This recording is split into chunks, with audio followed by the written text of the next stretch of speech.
사람은 큰 충격에는 굉장히 강합니다. 그래서 큰 충격을 받을 때는 정말 하나님 앞에 엎드려서 이제 기도를 하게 되어지죠. 그러면 도리어 그 큰 충격이 전화위복이 돼서 큰 축복으로 바뀌게 되어지죠. 그러나 작은 것을 거의 대부분 사소하게 생각을 합니다. 그런데 이 작은 것은 처음에 보이는 것도 아니고 들리는 것도 아니고 만져지는 것도 아니고, 그러나 나중에 결과에 가보면 다 무너져 있습니다. 그래서 우리는 사소한 것, 이것에 굉장히 중요하게 생각을 해야 됩니다. 그 증거로 우리 대한민국이 그때는 대한제국이죠. 일제 36년 동안 얼마나 잘 견뎠습니까? 특별히 교회가 앞장서서 36년 동안의 그 압제와 노예 생활, 이거를 완전하게 승리로 주도해서 이끌었습니다. 그래서 주기철 목사님 같은 경우는 그 우상 숭배에 항거하고 저항을 하고, 그렇다고 해서 나가서 몽둥이 갖고 한 게 아닙니다. 그분이 한 거는 비폭력이었어요. 그래서 모판 위를 맨발로 걸어라. 걸었어요. 수많은 고문을 받았어요. 이겨냈어요. 그리고 어느 날 왠지 모르게 그 교도소 안에 있을 때 좋은 밥상을 차려가지고 들어왔어요. 그걸 그 앞에 놓고 국도 갖다 놓고 먹으라고 했어요. 그래갖고 먹으려고 하는 순간에 앞에 보니까 신사가 딱 걸려 있는 거예요. 왜? 밥 먹을 때는 어떻게 먹어요? 이렇게 먹지는 않잖아. 어떻게 먹어요? 이렇게 먹잖아. 이제 그걸 이제 사진 찍거나 그거를 옆에 사람이 보고 봐라, 우상에 절하지 않았냐, 이런 정도까지 굉장히 술수를 써가지고 그분을 넘어뜨리려고 했어요. 그러나 그분은 해방되기 전에 옥살을 했죠. 그리고 수많은 사람들이 우상 숭배에 싸워가지고요, 36년 동안을 교회 주도로 완벽하게, 그야말로 하나님이 역사하시고요, 그렇게 하셨어요. 그게 어디 중심으로 우상 숭배 저항 운동이 일어났어요? 평양에서 일어난 겁니다. 그 당시에는 그 지역, 북한 그쪽에 교회가 굉장히 많았기 때문에 거의 70% 이상은 북한의 교회가 다 있었습니다. 그러나 이 36년 동안의 이 엄청난 압제, 우상숭배 강요, 그 엄청난 핍박, 그거를 견뎌냈는데 공산주의에는 2년 만에 무너졌습니다. 2년 만에 교회들이 다 사라지고요.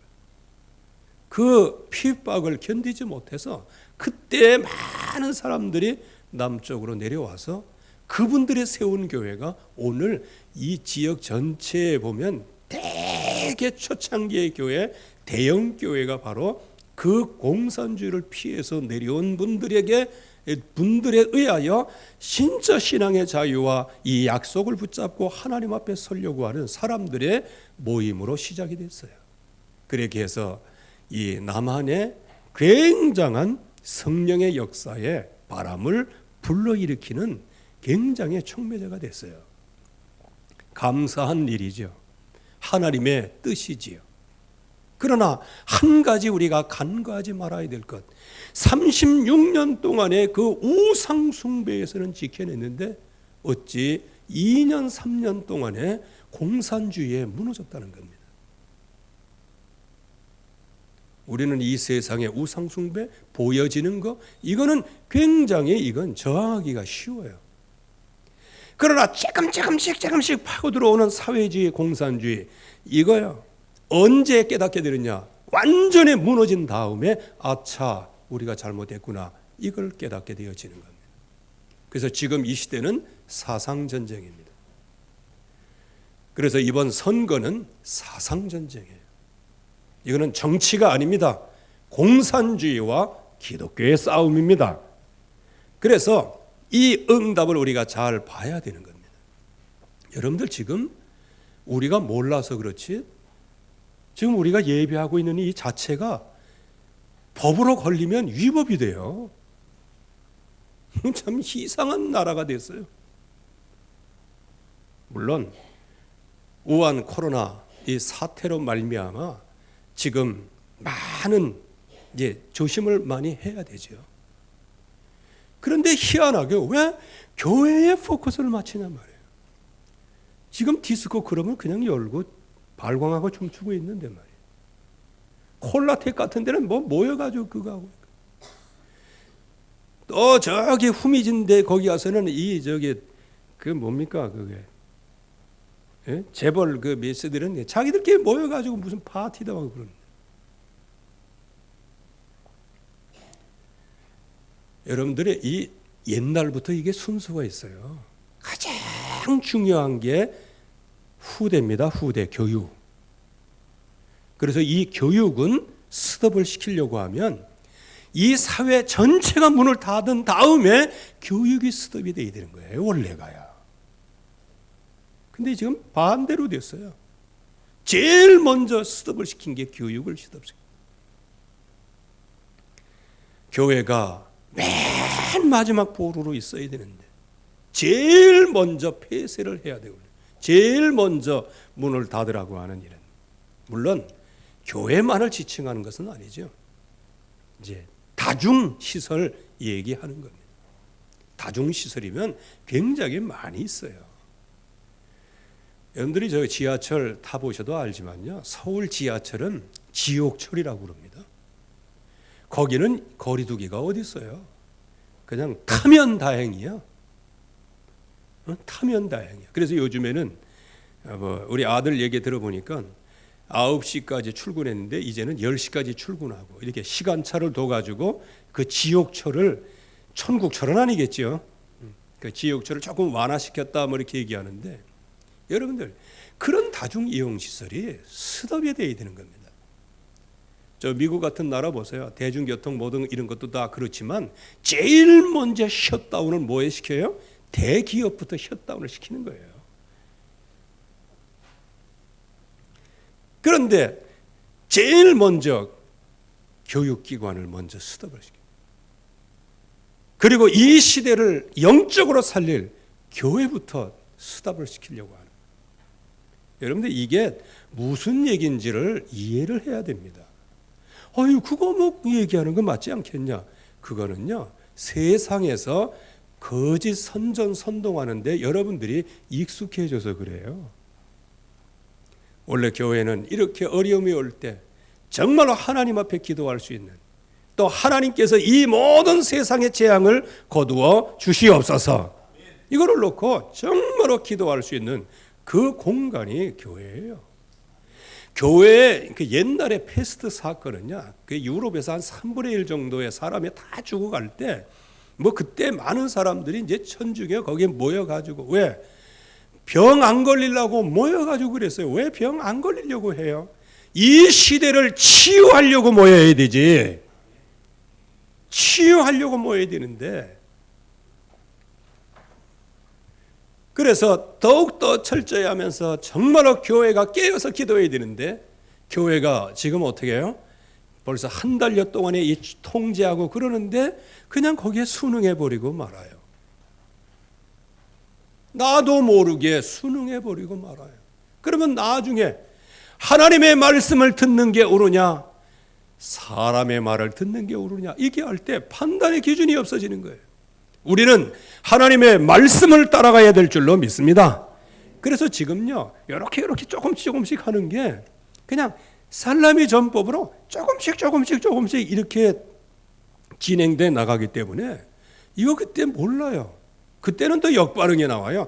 아이고 괜히 이렇게 쓸데없이 그렇게 극단적으로 생각한다고. 극단적으로 생각하는 게 아니고 나중에는 그렇게 되게 돼 있어요. 그래서 36년 동안의 어마어마한 핍박은 피부로 와닿으니까 역반응을 막 일으켜서 그 우상숭배에 싸웠지만 이 사회주의, 공산주의는 살살살살살 들어와가지고요. 언제 어느 때 되는지 몰라요. 지금 서울에서는 평양 술집이 생겼어요. 그 안에 김일성, 김정일, 김정은의 사진이 딱 붙어 있고요. 그 신문에 놔두면요. 거기서 노래도 무슨 노래가 나오겠어요. 거기 인공기 쫙 걸어놓고 거기 들어오면 이게 북한인지 뭔지 몰라요. 나중에는 어떻게 될지 모르지만 현재는 그거 불가한 거예요. 그래서 지금 한번 보세요. 옛날에는 보안법이 있어가지고요. 그렇게 위해하는 나라 사람들, 그 사람들을 그래도 잡아다가 교육을 시켰어요. 근데 요즘에는 그런 사람들이 그냥 당연히 그렇게 되고 도리어 그거 안 된다고 얘기하면 너 이리 와. 이렇게 해가지고 뒤집어 씌워서 교도소 보내는 게 지금 이 세상이에요. 그거 안 보입니까? 지금 흐름이 지금 이렇게 돌아가고 있는 거예요. 이제 이런 얘기하면 이게 이제 방송을 타고 나면 아마 저도 조사할 겁니다. 왜? 어떤 사람이 공언을 했어요. 그것도 목사 아들이. 각 교회의 모든 설교를 모니터링하겠다는 거예요. 그게 누구냐? 김영민이라는 사람이에요. 목사 아들이에요. 그렇게 해서 모든 교회에 모니터링 해가지고 법 어기는 거 제가 다 잡아나겠다는 거예요. 아유, 근데 참 지 하는 거 보면 야 진짜. 그래서 여러분들 기도해 주시기 바랍니다. 그 흑암 권세가 무너지게 하여 주시옵소서. 지금까지 이렇게 말씀드린 게 뭐냐? 이 시대의 흐름이라는 거예요. 그래서 이 시대를 우리가 분별할 수는 없어요. 우리가 편향적으로 뭘 분별할 수 있겠어요? 그러나 이 시대는 식별은 가능한 거예요. 그래서 이 시대를 식별을 해봐야 됩니다. 그래서 지금 이게 돌아가는 모든 것들을 보면 지금 교회의 위기예요. 지금 한기총 회장 이분이 이 공산주의와 싸운다고 광화문 이승만 광장에서 집회를 하고 그러다 보니까 정권에는 눈에 가시예요.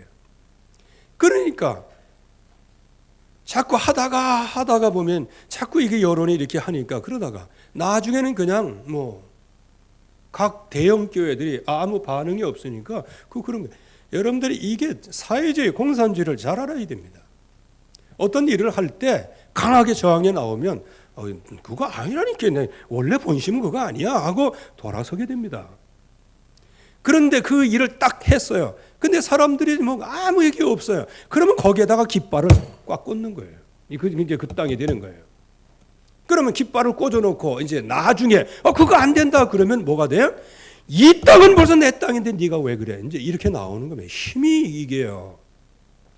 그래서 우리가 정말 영적인 싸움할 때도 역시 마찬가지야. 하나가 밀리면요, 그게 마귀의 기준이 되는 거예요. 또 밀리죠. 그게 마귀의 기준이 되는 거예요. 그러면 나중에는 내가 어떻게 돼? 그냥 코너에 몰리게 되는 거예요. 왜? 마귀는 거짓말의 아비예요. 그런데 재미있게도 그 거짓의 아비 마귀가 여러분들의 정직성을 이용해서 한 번 실수한 거짓말을 가지고 거짓말쟁이라고 하는 프레임을 씌워서 여러분들의 양심과 도덕과 윤리를 완전히 옥죄어서 노예로 만든다니까요. 그래서 여러분들이 마귀 앞에서는 내가 거짓말했다고 얘기하지 마세요. 하나님 앞에서의 우리가 잘못된 것이지 마귀 앞에서는 잘못된 거 하나도 없어요. 도리어 사탄의 세력이 물러갈지어다. 이게 예수 그리스도의 이름을 붙잡아야 되는 거예요. 지금 교회가 무너지는 거예요. 여러분들 지금 좀 그 얘기 다 하려면 좀 힘이 많이 들고요. 지금 사회주의와 이게 다 가고 있어요. 그런데 교회가 그냥 있어요. 이게 뭐예요? 지금 교회가 불타 없어지고 있는 것과 같은 겁니다. 꼭 불타는 게 없어져야 불타는 거예요. 불타 없어진다. 그거는 뭡니까? 기능이 없다는 거예요. 흔적만 남는다는 거예요. 지금 교회에 흔적은 남아있지 교회가 교회 역할을 하는 그런 걸 우리가 어디서 봐요? 지금 교회의 위기입니다. 교회 무너지는 것도 위기이지만 여기에 더 위기가 뭐냐면 중직자들이 힘이 없다는 거예요. 여기 중직자는 대표적인 이제 장로, 권사, 안수집사. 지금 각 정당에 안수집사들을 수두룩하게 많아요. 각 기관 대표, 총리까지 장로예요. 그럼에도 불구하고 지금 결국은 장로는 뭐래? 하나님 앞에 서야 장로지. 목사면 뭐래? 하나님의 말씀 앞에 서야 목사이지. 그 외에는 다 가짜예요. 이거는 선악을 분별하는 게 아니에요. 하나님 앞에서 보는 거예요.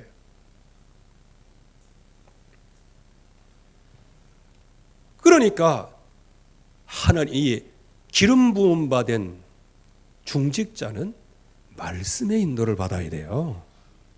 그런데 누구의 인도를 받아요? 당의 인도를 받잖아요. 당의 인도를. 물론 그 여론을 수렴할 수는 있어요. 그러나 여론을 수렴하면서 하나님이 원하시는 방향이 뭐냐? 이거를 기도를 해야 되잖아요. 그게 지금 적어도 국회의원이 30%가 넘는답니다. 하나님의 백성이. 다 교회 다녀본 적이 있는 사람들이에요. 그런데 전부 다 색깔은 무슨 색깔이냐? 보수는 보수 색깔. 그리고 진보는 진보 색깔. 하나님의 말씀의 색깔이 안 나오는 거예요. 그러니까 이 땅이 어려움이 오는 거예요. 중직자가 위기를 당했어요. 그러니 보호를 받아야 될 렘넌트들은 지금 어떤 교육을 받고 있습니까? 이건 일반 상식으로 봐도요. 그야말로 어른들, 부모님들은 아이들 학교 보내고 아이고 자유시간이다, 자유부인이다 이렇게 갖고 하는 동안에 아이들은 책을 가져오지도 않고 뭘 얘기하지도 않고 또 대화도 끊겼으니 뭘 배우는 줄도 몰라. 거의 대부분. 그러니까 어느 날 갑자기 아이가 이제 좀 어느 정도 커가지고 사춘기에 올라왔고 막 얘기하는데 왜 우리 아이들이 이렇게 됐는가라고 그때 가서 탄식해 본들 언제 대화를 했기나 했나요? 서서히 렘넌트들이 이상한 교육을 받게 되는 거예요. 그러니까 오는 후대들은 당연히 위기가 올 수밖에 없죠. 그러면 이런 엄청난 위기를 진짜 우리가 식별을 해내야 되는데 이러한 가운데 하나님이 어떤 준비를 하시고 역사하느냐 하시는 겁니다. 우리가 이러한 문제만 쳐다보면요 낙심하고 아이고 안 되는구나 이렇게 주저앉게 돼요. 그러나 여기에서 하나님께서 준비한 현장은 뭐냐는 겁니다. 즉 지금 로마의 속국이 되어 있죠. 이제 앞으로도 이제 지금 요 사도행전 10장 그 이후에 이제 어떤 일이 납니까? 교회들 완전히 무너지는 거예요. 그냥 중직자들 완전히 무너지고요. 렘넌트들 뭐예요? 후대까지 완전히 무너지는 거죠. 그러나 그런 가운데에 하나님께서 준비한 현장이 있는데 그게 바로 위기의 근원지에 하나님이 예비한 현장이 있다는 거예요. 그게 바로 성경에 보면 가이샤라라는 지역이죠. 여기 아주 전략적인 요충지입니다. 항구 도시예요. 아주 경치가 좋습니다. 그렇기 때문에 여기에 로마 총독의 거주지예요. 여기가 로마 총독이 그 아주 근사한 그 해안가에서요. 거기에 그 황제, 그 총독을 옆에서 가장 측근에서 보필하는 사람이 바로 고넬료라고 하는 사람이죠. 그러나 지금 그 많은 고증들이 나오는데 이 가이사라는 지역이 로마의 귀족 헤롯 왕, 이 사람들이 쾌락과 타락을 했던 모든 고증들이 지금 나와 있는 곳이 이 가이사라예요. 뭐 가이사라뿐만 아니고 로마 전체가 다 그랬습니다. 그 당시에는. 그런데 여기가 진짜로 요충지예요. 영적인 요충지예요. 여러분들, 전도자가 있는 곳이 영적인 요충지입니다.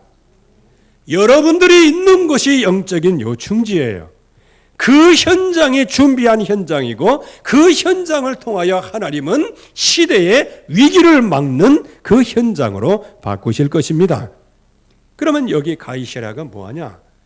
7 집사 중에 한 사람인 빌립 집사의 거주지예요. 여기에서요, 빌립이 얼마나 그 언약을 붙잡고 하나님 앞에서 정말로 기도했든지 그 딸이 4명이 있었는데 4명 전체가 다 예언자로, 선지자로, 전도자로 그 지역에서 쫙 복음의 인프라를 깔은 사람이에요. 특별히 사도행전 21장 8절에서 9절 말씀에 보면 바울이 이제는 에베소에서 전도하고 더 오면서 이 가이사랴에 들렸어요. 가이사랴에 들렸는데 어디에 들렸다? 빌립 집사의 집에 거주하여. 그거 보면 뭐예요? 바울도 그렇고 모든 전도자들이 항상 오고 가다가 그 지역에 가면 그 빌립 집사 그 집에 거주했다는 거예요. 한마디로 얘기하면 지역에 지교회가 서진 거죠. 바로 이런 가운데 하나님의 비상사역이 일어나는 거예요. 여러분들이 있는 곳이 하나님의 비상사역이 일어나는 곳입니다. 그래서 우리는 하나님의 준비를 봐야 돼요. 하나님이 준비하셨다면 빨리 우리 자신의 편견만 내려놓으면 돼요. 그러면 하나님의 비상사역이 시작이 되어지는데 이 고넬료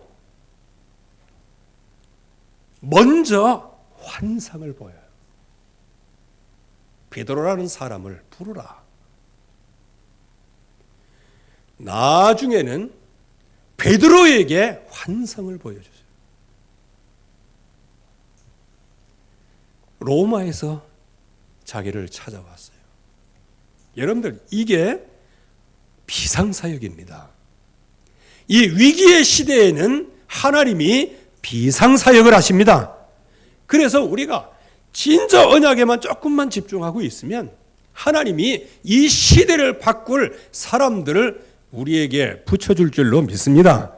그게 우리의 믿음이에요.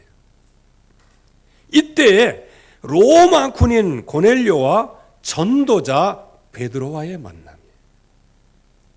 조금 더 역사적으로 얘기하면 지배자와 피지배자의 만남이에요. 우리 일제 시대로 얘기하면 일본 고등경찰의 순경과 전도자의 만남이에요. 그 당시에 고넬료의 위치는요, 굉장히 살벌한 위치예요. 여러분들이 독일에 대한 이렇게 전쟁 영화를 이렇게 보시면 금방 알 수 있죠. 일반 장군들이 있어요. 일반 병사들. 그런데 장군들이 이제 전쟁터에서 이렇게 있을 때 히틀러의 그 친위대 대의가 와가지고 장군들을 막 이래라 저래라 해요. 왜 그래요? 총통의 뜻이다 이거예요. 여러분들, 고넬료가 바로 그런 사람입니다. 여기에 있는 총독, 이 총독에게 얘기할 수 있어요. 왜? 이 고넬료는 가이사와 통하고 있는 거예요. 그만큼 굉장한 위치에 있어요. 거기에 베드로는 어떤 사람입니까? 지금 완전히 속국당한 이스라엘의 사람이에요. 그러나 여기에서 엄청난 역사를 일으키시는 거예요. 이게 바로 로마 이방과 세계 복음화의 요충지가 되는 거예요. 어디에서? 하나님의 백성이 현장에 있는 그 자리가 세계 복음화의 시작이 되어지는 것이다. 자, 이럴 때 하나님께서 모든 것을 전부 다 준비해 놓으셨을 때 그때 우리는 뭘 얘기해야 되느냐는 겁니다. 그때 시잘데없는 얘기하면 되겠냐는 거예요. 오직 그리스도를 증거하는 것. 오직 예수 그리스도를 증거하는 증인으로 서는 것. 이게 바로 이 시대를 정복하는 유일한 길입니다. 왜냐? 하나님이 준비하신 현장이기 때문에 그래요.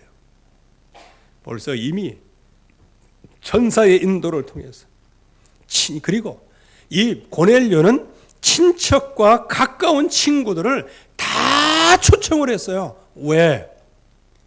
말씀을 들으려고. 누구에 대한? 그리스도에 대한. 그래서 누가 나타나셨어요? 천사가 나타났어요. 그를 초청해서 말씀을 들으라고 말했어요. 그래서 여러 사람이 기다리는 거예요. 그 말은 일제시대의 고등계 형사반장이 자기 이 목사님이나 장로님의 얘기를 듣겠다고 그를 초청해 놓고 자기 친구 일가 친척을 다 모아놓은 거와 같은 거예요. 이거 한마디로 얘기하면 있을 수 없는 일입니다. 이거는 굉장한 하나님이 하시는 능력의 사건이에요. 하나님은 우리에게 우리가 할 수 없는 능력적 사건을 일으켜 주실 줄로 믿습니다. 이게 하나님이 우리에게 하시는 것들이에요. 그들이 기다리고 있어요. 그런데 베드로가 도착하니까요. 한마디로 고넬료가 버선발로 뛰어나와서 베드로 앞에 절을 하는 겁니다. 여러분들 이게 가능하겠어요? 이게 가능하겠어요? 여러분들에게 고등계 일제 형사가 엎드려서 절한다는 게 가능하겠어요? 지금 교회는 공무원에 맨 핫바리들이 나와가지고 교회 문 닫는다 하고 그러는데 교회를 핍박하고 앉아있는데 요즘으로 얘기하면 대통령이 교회 문 앞에 나와가지고 빨리 오라면서 이렇게 초청하는 거와 같은 거예요. 옛날로 얘기하면. 있을 수 없는 얘기죠.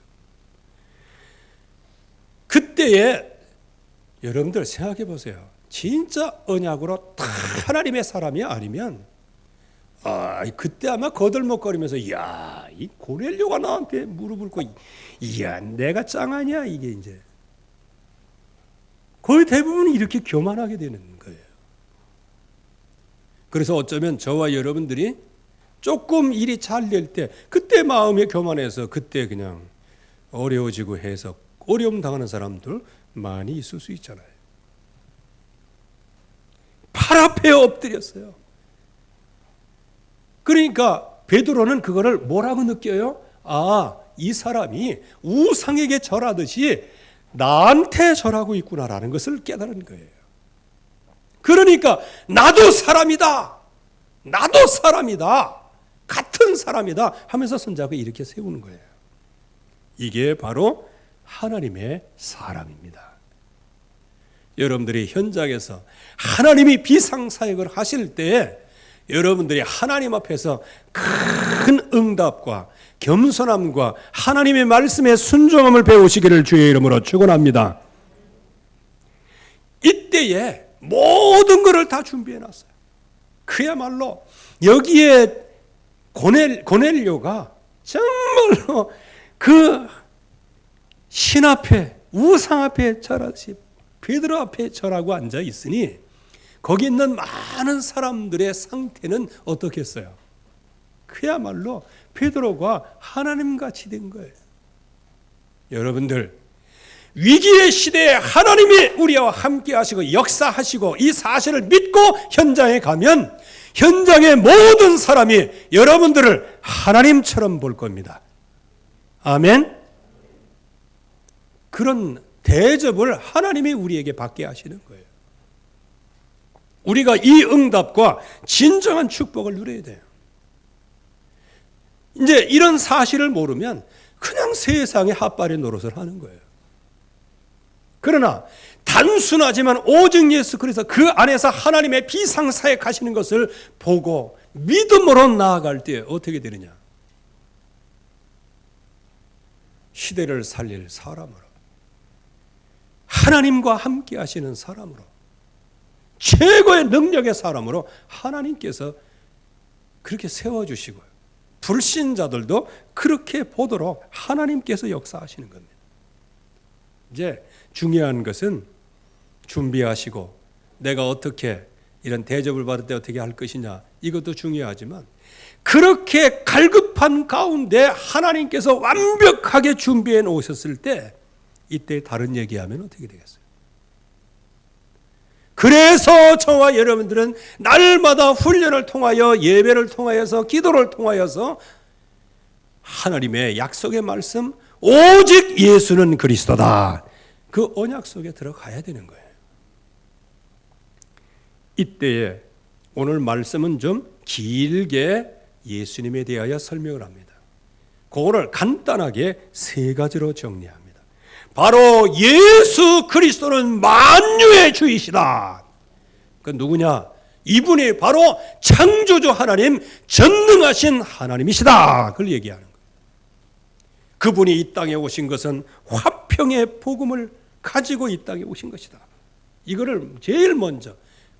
그래서 베드로가 처음에 신앙 고백을 어떻게 해요? 주는 그리스도시요 살아계신 하나님의 아들이십니다. 그래서 그 예수 그리스도가 누구다? 만유의 주이시다. 이거는 여호와 하나님께만 지칭할 수 있는 말씀이에요. 그래서 그분은 하나님과 사람을 화평하게 하고 사람과 사람을 화평하게 하고 사람과 모든 피조물을 화평하게 하려고 이 땅에 오셨다. 이 말씀을 왜 왔을까요?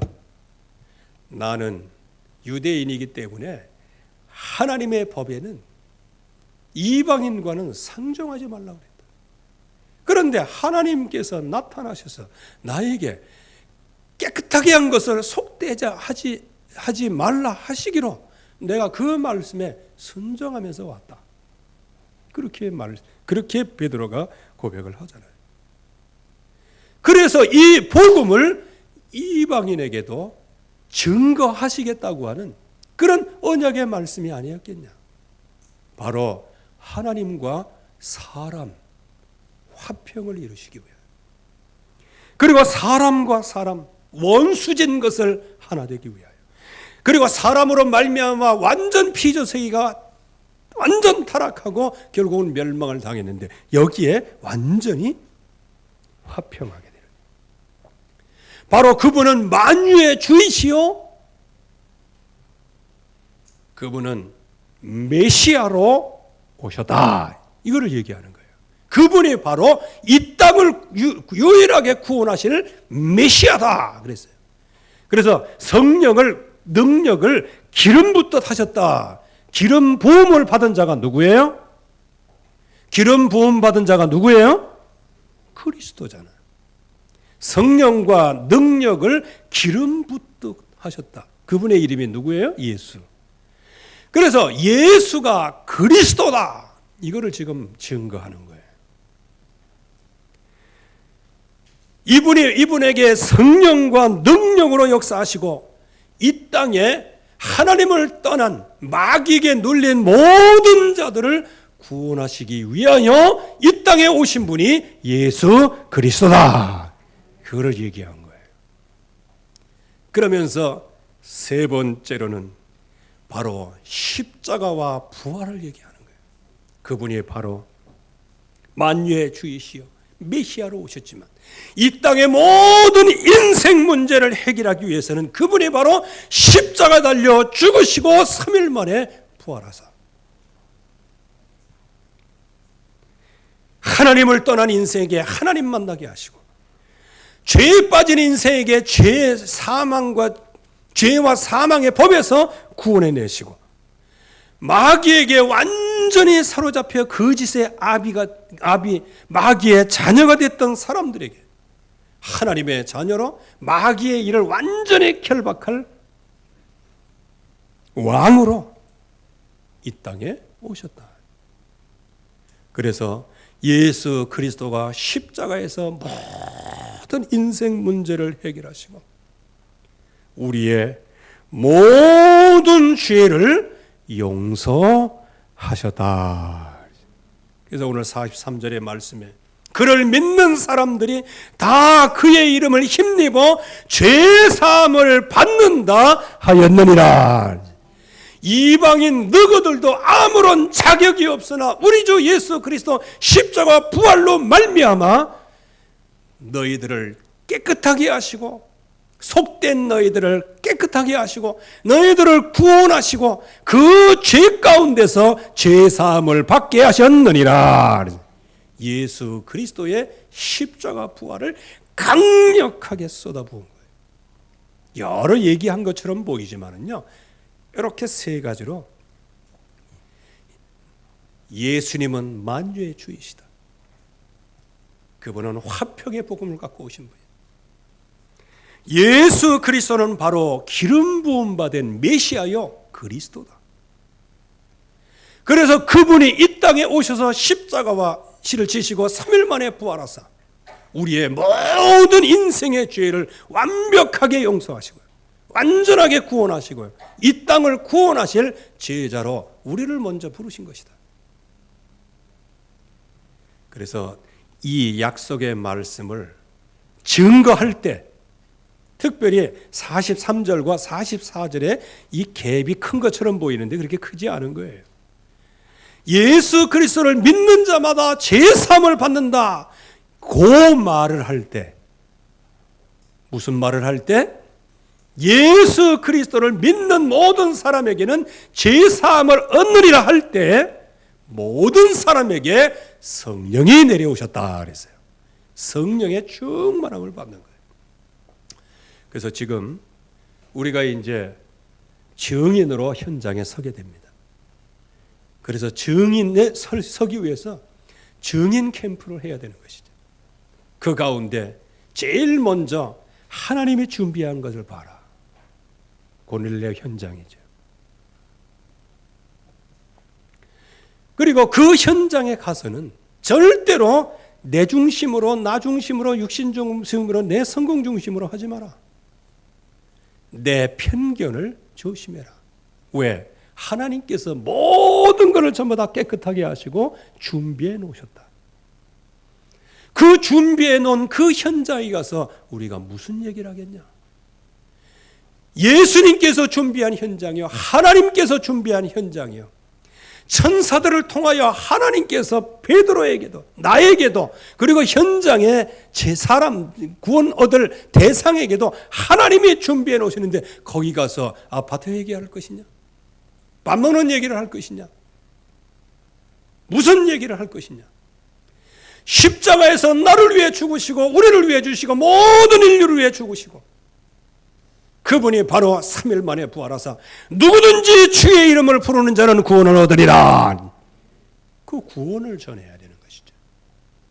그래서 저와 여러분들이 정말 어떤 현장에 있어도 예수가 그리스도 되시고 그분이 바로 십자가에서 죽으시고 부활하사 그리스도가 되시고 그 그리스도 그 은혜로 말미암아 누구든지 주의 이름을 부르는 자는 구원을 얻으리라. 하나님을 만나고 모든 죄에서 해방받고 모든 마귀의 일에서 완전히 해방받는 이런 놀라운 축복을 응답으로 누리는 그런 역사가 여러분들에게 있기를 바랍니다. 지금은 위기의 시대입니다. 왜? 교회가 바로 이 복음이 약해지니까 불타 없어지는 거예요. 지금 위기의 시대입니다. 이 복음이 없으니까 중직자들이 흔들리는 거예요. 그러니까 당연히 렘넌트들 흔들리고 태어나기도 전에 있는 후대들도 다 무너지는 거예요. 그러면 이런 가운데서 우리가 진짜 이 시대를 바꾸고 하려고 하면 어떻게 되느냐? 나가서 물론 데모도 하고 모든 거 다 해야 돼요. 그러나 우리가 가장 중요한 것은 뭐다? 내가 있는 곳이 이 시대의 위기를 막는 곳이다. 이거를 마음에 붙들어 버리는 거예요. 내가 있는 곳이 영적인 요충지다. 거기에서 언약을 붙잡고 하나님 앞에 기도할 때 속국 신세에서 지금 엄청난 핍박이 들어오지만 그러나 그 핍박 중에서 가장 유력한 친위대 고넬료와 같은 제자가 일어나기를 시작하는 거예요. 그래서 나중에는 로마가 복음 앞에 무릎을 꿇게 되는 겁니다. 그래서 내가 있는 곳이 세계복음화의 요충지다. 그 말은 다른 말로 얘기하면 내 자신이 세계복음화의 주역이다. 이거를 여러분들이 마음속에 새기시기를 바랍니다. 그리고 오직 그리스도를 누리며 증거하되 하나님께서 문을 여실 때까지 정말로 하나님이 지시하시고 하나님이 말씀하실 때까지 기다리는 거예요. 그 기다리는 것은 밥 먹으면서 기다리는 게 아니에요. 그 기다리는 것은 놀러 다니면서 기다리는 게 아니에요. 그 기다림은 스마트폰 보면서 게임하면서 기다리는 게 아니에요. 이 땅의 황무함을 보시고 이 땅의 저주와 재앙을 보시고 이 땅 가운데 언약의 백성이 신음한 것을 보시고 이제 하나님께서 내리셨던 모든 재앙을 우리를 보시고 거두어 주시옵소서. 현장의 모든 언약의 백성들은 이 언약을 붙잡고 6월절의 축복을 누리게 하여 주시옵소서. 하나님의 백성이 어느 곳에 가든지 그야말로 6월절의 축복, 코로나19이 아무 역사하지 못하도록 오직 예수 그리스도의 능력으로 역사하여 주시옵소서. 그래서 이것 때문에 불안에 떨고 있는 그 백성들, 그 사람들에게 정말로 이 희망의 복음, 치유의 복음을 증거해서 하나님의 최고로 영광을 받으시는 그런 오직 증거, 그리스도만 증거하는 증인 되기를 주의 이름으로 축원합니다. 하나님 아버지 감사합니다. 오늘도 주의 말씀으로 충만하게 하시고 주의 언약 속에 깊은 뿌리를 내릴 수 있도록 역사하여 주시옵소서. 하나님, 이 민족이 정말 언약 안에서 하나님께서 태어나게 하셨고 지금까지 인도하셨고 정말로 1200만 성도까지 하나님이 허락하여 주셨습니다. 모든 순교의 피를 기억하여 주시어서 이 민족이 정말로 전략적인 세계복음화의 요충지가 될 수 있도록 축복해 주시옵시고 모든 성도들이 있는 자리가 세계복음화의 주역의 역할을 감당하는 자리가 되게 하여 주시옵시고 모든 성도 한 사람 한 사람이 세계복음화를 하는데 쓰임받는 하나님이 준비한 일꾼들 되어지게 하옵소서. 예수 그리스도의 이름으로 기도하옵나이다. 아멘.